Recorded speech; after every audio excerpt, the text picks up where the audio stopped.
హయగ్రీవుడు.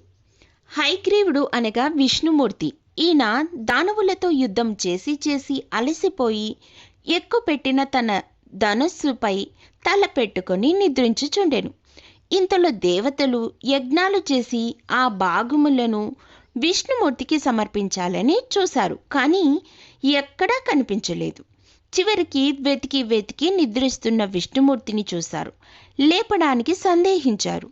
బ్రహ్మ కూడా ఏమి చేయలేక నిలబడ్డాడు. అంతలో శివుడు ఒక ఉపాయం చెప్పాడు.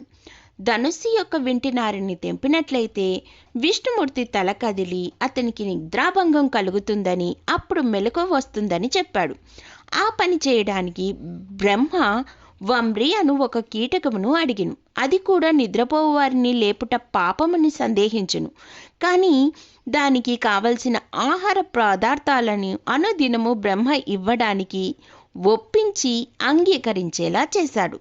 తర్వాత ఆ కీటకము నారిని కొరికి వేసెను. ఎక్కువ పెట్టుబడి ఉండిన ధనస్సు యొక్క నారిని కొరికిన వెంటనే ధనస్సు త్రుళ్ళి విష్ణుమూర్తి మెడకు తగిలింది. ఆ దెబ్బ తగిలిన విష్ణుమూర్తి శిరస్సు ఊడి కింద పడిపోయింది. దేవతలు భయపడిపోయిరి.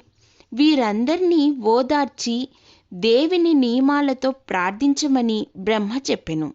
దేవతలు అలా ప్రార్థించగా దేవి ప్రసన్నమైంది.